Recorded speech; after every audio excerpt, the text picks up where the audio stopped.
This is CBC Vancouver News.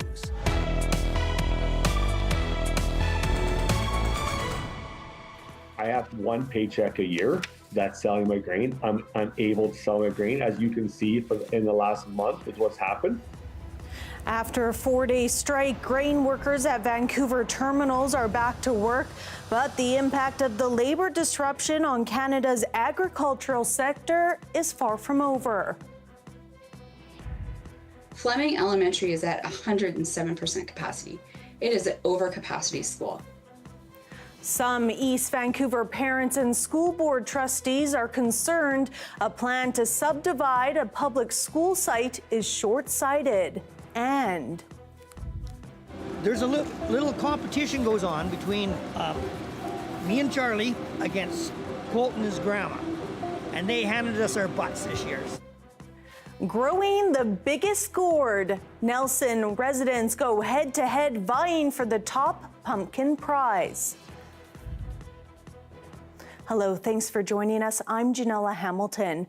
A 4-day strike by grain workers at Vancouver's terminals has ended, but the impact of the labor disruption is resonating across Canada's agricultural sector. And while the tentative deal brings some relief for farmers hit hard by the job action, many say they are still reeling from the effects of strike after strike this year. Shoria Chethri has our top story. 6 bulk grain terminals in Vancouver, including this one, resumed work Saturday morning after a tentative agreement was reached between the union representing 600 grain workers and the Vancouver Terminal Elevators Association. You don't get everything you want in the collective bargaining process, but ultimately, in the end, I think we have done very well. The main issues being negotiated were wages, pension, and time off for working holidays. So when you work a holiday, you would get those days at a mutually agreeable time to enjoy time away from work. And they want to do away with those. The closure of these terminals threatened to disrupt grain exports during a crucial shipping season. Closing 6 terminals in Vancouver is like bending a garden hose for the export of grain coming from Western Canada primarily. After farmers harvest their grain, they deliver it to a grain elevator. The grain is then stored, dried, and eventually unloaded onto a truck, which delivers it to a terminal like this one. From here, it is transferred onto ships for export. If you shut that off, you back up the entire system. The ripple effects are felt by farmers across Canada. If there is a backlog of grain, farmers don't get paid for their grain until they're able to move it. Terminal elevators at Port of Vancouver export around 52% of all Canadian grain, and their closure is just the latest in a series of disruptions. There's another one probably coming next week, another strike, and then another strike, and then another strike. Farmers have already faced challenges from the rail strike in August and port strike earlier this year. I have one paycheck a year that's selling my grain. I'm able to sell my grain. As you can see in the last month is what's happened. And this isn't just a one-off, this happens every year. Experts add that regular work stoppages could damage Canada's reputation. Our export customers have the potential to start wondering if we are a reliable supplier. The new agreement between the union and the employers is set to run through to the end of 2027, with the ratification vote pending next week. Shoria Chethri, CBC News, Vancouver. The Vancouver School Board is facing heavy criticism after its trustees issued a 99-year lease to a private developer to build mixed-use commercial and rental housing on school property. As Maurice Katz reports, critics say the decision is short-sighted. Piece of property that's going to be leased is this strip, probably from this gate here to all the way to 49th. This is Sanford Fleming Elementary in East Vancouver, where 1.6 hectares, or about 170,000 square feet of what the board calls surplus land, will be leased to a private developer for 99 years. Susie Ma was one of 2 board trustees that voted against the lease. She says the board's public consultation lacked transparency. When you are selling a publicly or leasing a publicly owned piece of property, the public has a right to know what the cost is. However, the board's vice chair says the move was made for the benefit of the community, and the property was dedicated as surplus by the previous board back in 2019. It already has all of the facilities we need, including a seismically safe school, children play space, etc. So this was a bit of a special occasion. Other critics say the school board made the decision without parents or students in mind, many of whom want to see the space reserved for a potential school expansion. They are affecting the school's operating capacity because Fleming Elementary is at 107% capacity. It is an overcapacity school. The land will be leased to Vittori Developments, a company with over 500 rental units across Greater Vancouver. In a statement, the developer says the housing project is aimed at addressing the critical need for affordable housing in the community, with a portion of the housing offered below market rates, and that it will prioritize school staff. The exact portion of below market housing was not provided, and Ma questions whether employees would even want to live on school property if they could even afford it. She also believes that the board negotiated a bad deal.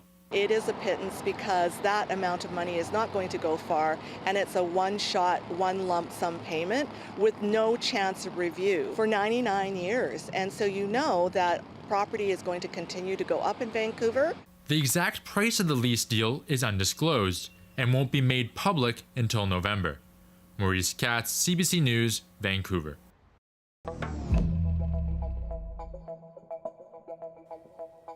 The final list of candidates for the BC election has now been released. The BC NDP and the BC Conservatives are each running full slates with 93 candidates, while the BC Green Party is running 69.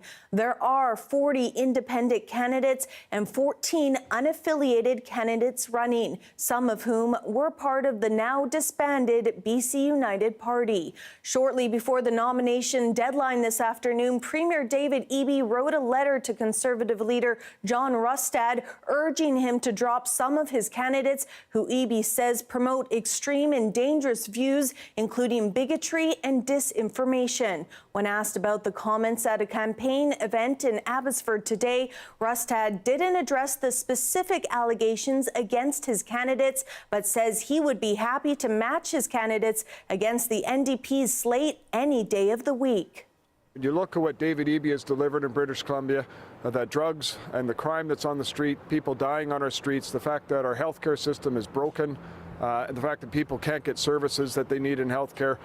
When you look at their economy and how shattered and destroyed our economy is in this province, the fact that they've run our deficits into the ground, I can tell you something right now, we do need fresh people that come in with great ideas, that are passionate, that are willing to stand up and say things and just be themselves. A handful of other parties, including the Communist Party of BC and the Christian Heritage Party, are also running candidates. BC voters head to the polls on October 19th. Polls show a tight race between the incumbent BC NDP and the BC Conservatives in the provincial election this October. But a handful of races have another unusual factor: independent candidates who are also incumbent MLAs. CBC's Lindsay Duncombe explains why that's the case and what it means for the end results. There are 5 candidates in this BC provincial election that are in a really unusual position. They're incumbent MLAs, but they aren't running with a political party. They're independents. That's because they used to be part of a party that doesn't exist anymore, BC United. The right-of-centre party collapsed just weeks before the election, folding into the surging BC Conservatives. Now, some BC United MLAs joined the Conservatives, but not Karen Kirkpatrick. She actually hadn't planned to run again, but when the BC United collapsed, she changed her mind, saying voters in her West Vancouver riding needed a more centrist option. And politics professor Hamish Telford says she actually has a shot. There are always independents running in elections, scads of them. Most ridings probably have 1 or 2 independents. But to have independents who are incumbent members of the legislature running in numbers is very unusual. In the last 75 years, only one person has been elected to the BC legislature as an independent, and she ran as an incumbent and won again. So to have 5 is just unprecedented in BC politics. Running as an independent isn't easy. You have to raise your own money, you have to corral your own volunteers.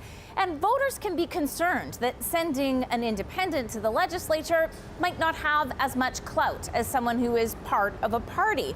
But that's where politics in BC right now gets really interesting, because the race between the Conservatives and the governing NDP is so tight. People are talking about the possibility of maybe a minority government. And if that's the case, then any independent MLAs who could get elected may hold the balance of power. Lindsay Duncombe, CBC News, Vancouver. A man was found dead in a home in the Dididat First Nation on Vancouver Island this morning. The large police presence prompted local leadership to ask residents to shelter in place. Lake Cowichan RCMP say they were called to a home in the First Nation around 7 o'clock. When they arrived, they found a man dead. Another man was arrested a short time later. Police believe this is an isolated incident and there's no risk to the public. The First Nation says community health support services will be available for the next few days, and there will be dinners in the community hall for those who want to process the events together.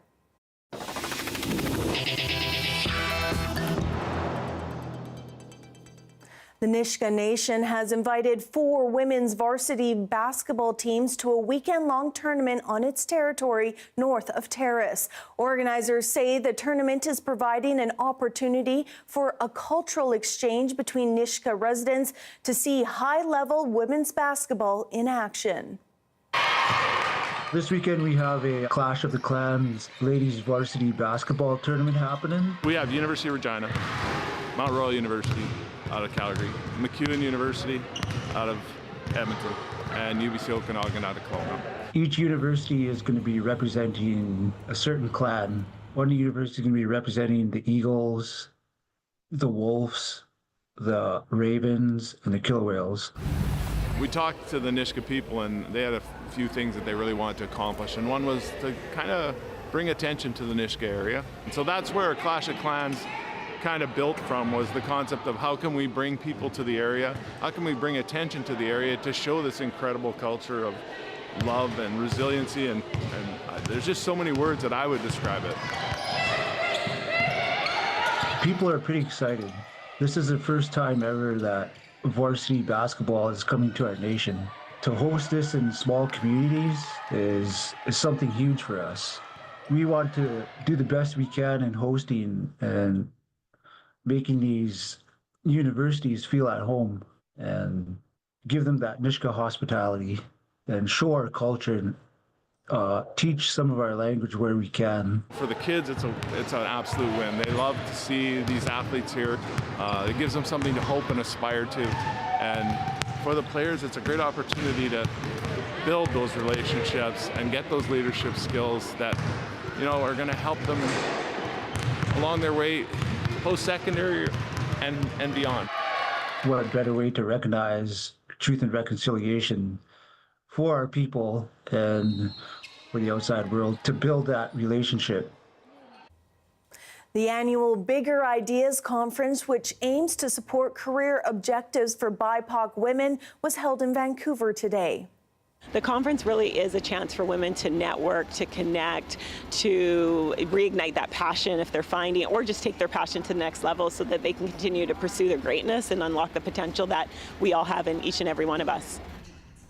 The conference saw more than 150 women participating in seminars and workshops to advance their educational and professional goals.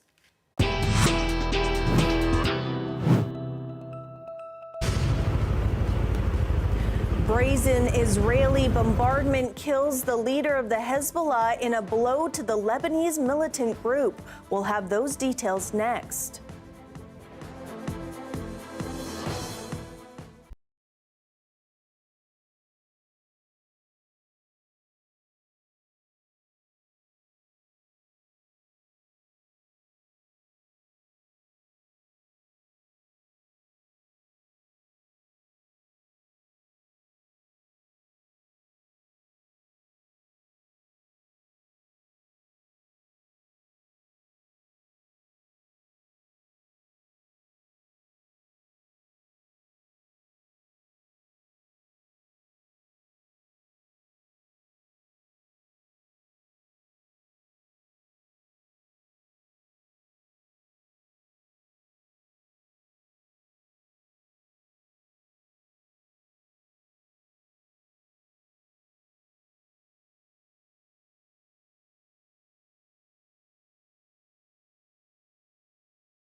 Hezbollah has confirmed its leader has been killed in an Israeli airstrike in Beirut, and his death means more uncertainty for the post-October 7th Middle East. The CBC's Sam Sampson takes a look at his life and legacy and what may lie ahead.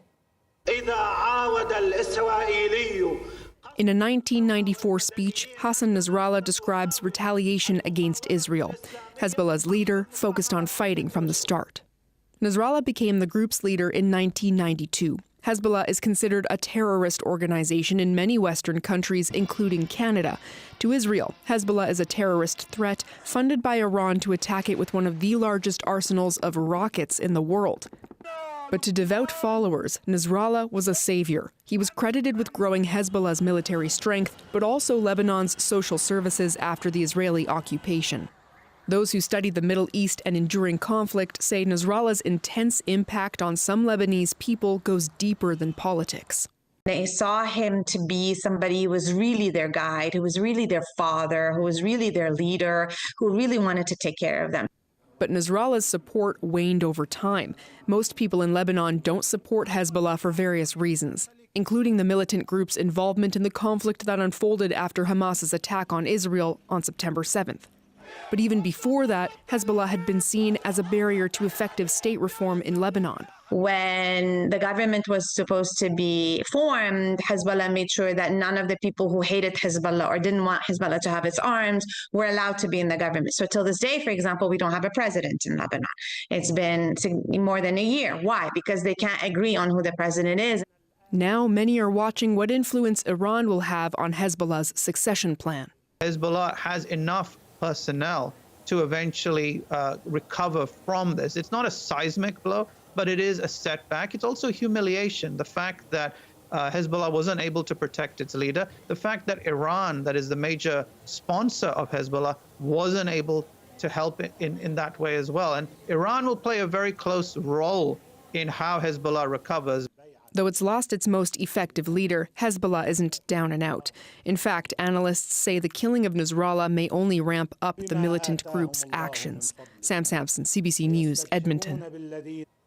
The sudden escalation in Lebanon has left foreign nationals scrambling to leave, many Canadians among them. The CBC's Jamie Strachan has this story. With news that Israel has killed Hezbollah leader Hassan Nasrallah, the violence in the region is only expected to escalate. So too is the desperation of Canadians stuck in Lebanon trying to get out. In terms of the people that are living there now, they are scared. For Canadians with family in Lebanon, anxiety is at an all-time high. A war like this, where it starts little by little and then all of a sudden you're in the middle of it, you could be affected by just going to a restaurant and be sitting beside somebody who has a pager, for example, or a walkie-talkie. Things on the ground are shifting and changing by the moment. The federal government has started booking blocks on commercial flights. Even before the assassination, the message from the Canadian government was clear. What we're doing right now is, first and foremost, we're saying to Canadians in Lebanon, please leave now. I can't be more direct than this. And also, if you're Canadian, don't go. Global Affairs Canada told CBC the seats have been booked because flights out of Lebanon are becoming scarce. Canadians wishing to leave need to register on the Global Affairs Canada website and will be responsible for paying for their own flights. Canada is relying on other countries as well. Also, we're working with key governments, the Australians, the Americans, and also the French governments, to make sure that also we adapt our evacuation plans together. Experts say the sense of urgency is even greater in the wake of this assassination.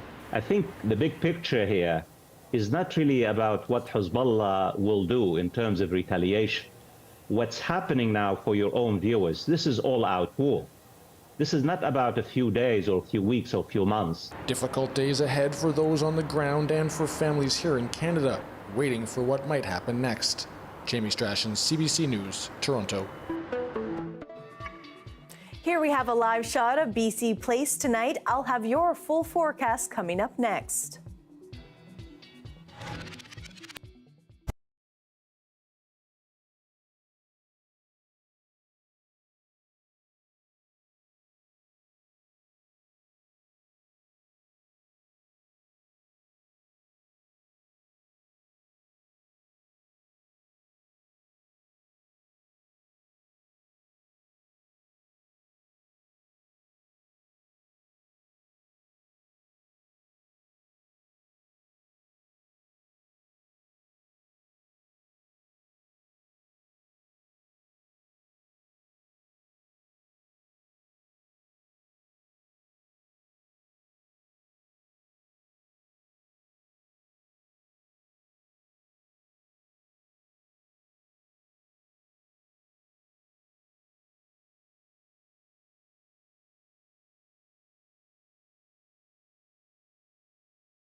All right, it is time now to take a peek at our forecast for the province. Let's start with temperatures tonight. Dease Lake, may I say it, you are getting a little bit of snow tonight with a -1 for your nighttime low, 5 in Williams Lake, 4 in Kamloops, and 7 on the island in Tofino. Heading into tomorrow, that precipitation is going to stick around for many areas. Terrace with a high of 11 for tomorrow, 12 in Williams Lake, 16 in Kamloops, and a chance of thunderstorm activity in both Kelowna and Whistler and Golden areas, and a high of 17 with a mix of sun and clouds for Victoria. Heading into the 5-day forecast for Metro Vancouver, the rain is going to stick around for some of tomorrow with a high of 16. It looks like it's going to be drying up with a high of 18 and sunny for Monday. Hundreds of people gathered in Cranbrook for the annual Pumpkin Day Festival. It's a fall fair and competition to see who can grow the largest pumpkin. And as Corey Bullock reports, this year's winning gourd weighed more than 250 pounds. $500. Lots of water and lots of sunshine. The recipe for a perfect pumpkin. Russell Bolin and his grandchildren have been growing giant pumpkins for the past 3 years. There's a little competition goes on between me and Charlie against Colt and his grandma. And they handed us our butts this year, so. It's all part of the annual pumpkin contest at the Garden Centre in Cranbrook. It sort of started the COVID time, and everyone was at home and started gardening. So we thought, well, okay, let's give some people something fun to think about. This year's winning pumpkin weighed in at 288 pounds. We have a garden, and I just had some extra space in the garden. I thought, I'll grow a giant pumpkin. And while LaBelle's prize-winning pumpkin is big, growers say this year was a bit of a challenge. This year was a little colder, so we didn't quite get the growth out of it that we wanted to, but that's how it works, right?